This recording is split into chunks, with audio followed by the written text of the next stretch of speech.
कक्षा 9 वाले प्यारे बच्चों, गुड मॉर्निंग।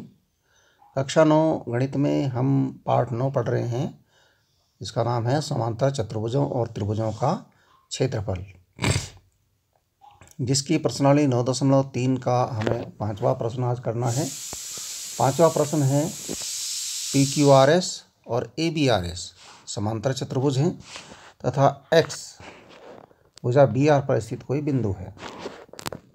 PQRS है एक, PQRS और ABRS।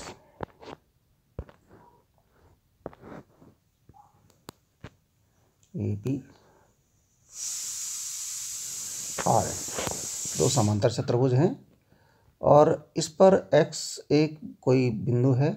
हमें दर्शाना है कि X बिंदु जब ये है तो यहाँ पर एक त्रिभुज बन गया है, ठीक है। तो यहाँ हमें दर्शाना है कि PQRS का एरिया जो है, एरिया PQRS बराबर एरिया ABRS, मतलब PQRS का क्षेत्रफल ABRS के क्षेत्रफल के बराबर होगा। और एरिया AXS त्रिभुज, ये तीन AXS त्रिभुज जो है ये वाला, इसका जो क्षेत्रफल होगा वो PQRS के क्षेत्रफल का आधा होगा, ठीक है। अब देखिए दिया है, जो दिया है, दिया क्या है कि PQRS और ABRS समांतर चतुर्भुज हैं और X भुजा BR पर स्थित कोई बिंदु है। ये पॉइंट आपने यहाँ लिखना है। दूसरा सिद्ध करना है, ये दोनों पॉइंट आपने यहाँ लिखने हैं, सिद्ध करना है हमें, ये आपने करना है।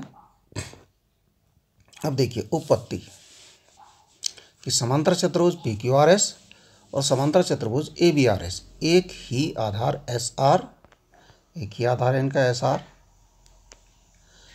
ये PQRS है,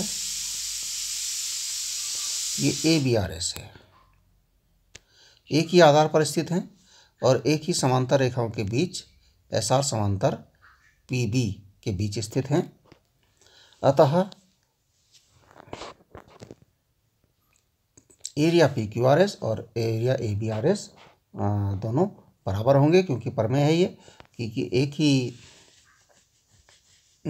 एक ही आधार और एक ही समांतर रेखाओं के बीच स्थित समांतर चतुर्भुजों के क्षेत्रफल बराबर होते हैं। ये तो प्रमेय हमारे पास, ये हमने सिद्ध भी करी थी, तो इसके आधार पर ये दोनों के दोनों सिद्ध हो गए, पहले ही सिद्ध हो गए।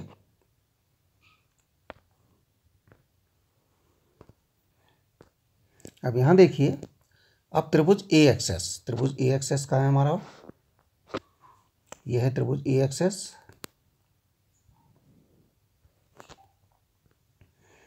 इसका जो क्षेत्रफल होगा, क्योंकि ये देखिए समांतर चतुर्भुज इसके साथ है ABRS के, और ABRS और समांतर चतुर्भुज, ये त्रिभुज AXS और ABRS एक ही आधार और एक ही समांतर रेखाओं की AS समांतर BR के बीच स्थित हैं। तो क्या होता है, एक ही आधार और एक ही समांतर रेखाओं के बीच स्थित त्रिभुज, समांतर त्रिभुज का क्षेत्रफल समांतर चतुर्भुज के क्षेत्रफल का आधा होता है। फिर से सुन लीजिए, एक ही आधार और एक ही समांतर रेखाओं के बीच स्थित त्रिभुज का क्षेत्रफल समांतर चतुर्भुज के क्षेत्रफल का आधा होता है। ये भी एक प्रमेय थी जो हमने सिद्ध करी थी। तो इसका मतलब हुआ ये बीच में स्थित है, अतः एरिया AXS बराबर 1/2 एरिया ABRS। ये अभी हमने जो बात बताई वो यहाँ पर लिखनी है। क्यों है ऐसा? क्योंकि एक ही आधार और एक ही समांतर रेखाओं के बीच स्थित त्रिभुज का क्षेत्रफल समांतर चतुर्भुज के क्षेत्रफल का आधा होता है। तो एरिया AXS का क्षेत्रफल जो है वो ABRS के क्षेत्रफल का आधा होगा, परंतु ABRS का क्षेत्रफल है जो है वो PQRS के क्षेत्रफल के बराबर है। देखिए पर ये नंबर 1 से एरिया PQRS बराबर एरिया ABRS, ठीक है ना, ये बराबर है।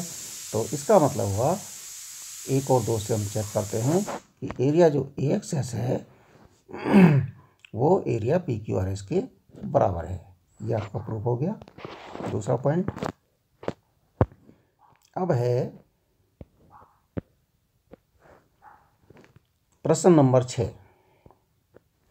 प्रश्न नंबर 6 है, एक किसान के पास समांतर चतुर्भुज के रूप का एक खेत था। उसने RS पर स्थित समांतर चतुर्भुज PQRS के रूप का एक खेत था। RS पर स्थित कोई बिंदु A लिया और उसे P और Q से मिला दिया। खेत कितने भागों में विभाजित हो गया? इन भागों के आकार क्या हैं? वह किसान खेत में गेहूं और दालें बराबर बराबर भागों में अलग अलग बोना चाहती है। महिला किसान है। वह ऐसा क्या करे? जो दिया है वो आपने लिखना है। दिया है कि खेत समांतर चतुर्भुज PQRS के रूप का है और RS पर कोई बिंदु A है जिसे P और Q से मिलाया गया है। ठीक है, यहाँ सिद्ध करने वाली बात नहीं है। यहाँ पर खेत कितने भागों में बट गया भाई? एक 2 3, यहाँ लिखेंगे खेत 3 भागों में विभाजित हो गया है। ठीक है, इन भागों के आकार कैसे हैं? इन भागों के आकार सारे कैसे हैं? इन भागों के आकार त्रिभुजाकार हैं। कैसे हैं? त्रिभुजाकार हैं। सब त्रिभुज हैं। ठीक है, अब यहाँ देखिए, अब यहाँ हम क्या चेक करेंगे कि त्रिभुज PAQ, ये त्रिभुज PAQ जो बना है वो कहाँ पर है?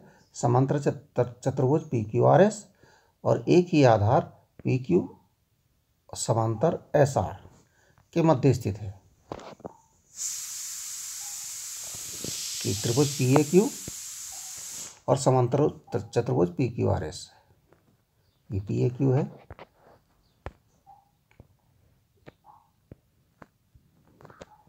ये एक ही आधार PQ और समांतर भुजाओं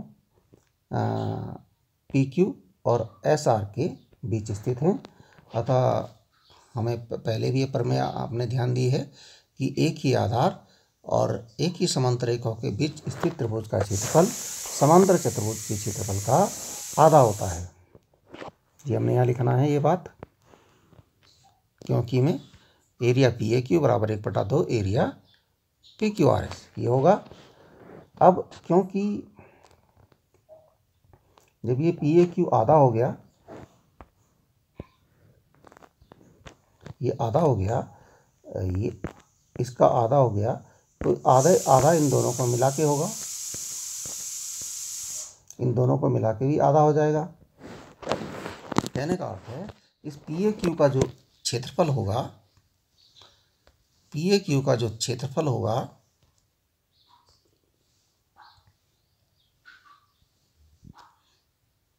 आधा क्षेत्रफल, तो आधा इन दोनों का होगा। इसका मतलब इनका जो क्षेत्रफल होगा दोनों त्रिभुजों का इस PAQ के क्षेत्रफल के बराबर होगा।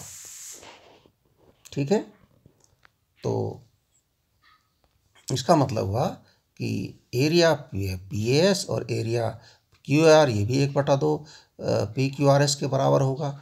तो इसका मतलब है कि एरिया PAQ और एरिया बराबर एरिया PAS और एरिया QR ये बराबर होगा, अकेला बराबर होगा इन दोनों के योग के। ठीक है, अतः किसान आप चाहे तो वो PAQ में गेहूं बोले और इन दोनों में दालें बोले, हो सकती है। तो क्या हो जाएगा? बराबर बराबर हो जाएगा। या फिर वो इसका उल्टा कर दे। उल्टा क्या कर सकती है कि PAQ में दालें बोले और PAS और QR में गेहूं बोले, तो दोनों बराबर हो जाएंगे। बराबर बराबर जगह पर बोना चाहती है वो किसान कि बराबर बराबर भागों में दालें और गेहूं बोना चाहती है, तो चाहे वो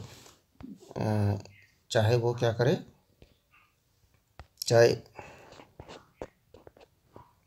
चाहे वो यहाँ पर गेहूं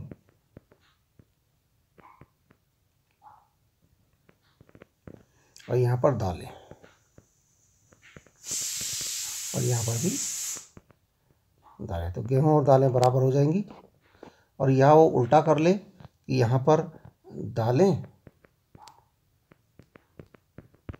और यहाँ पर गेहूं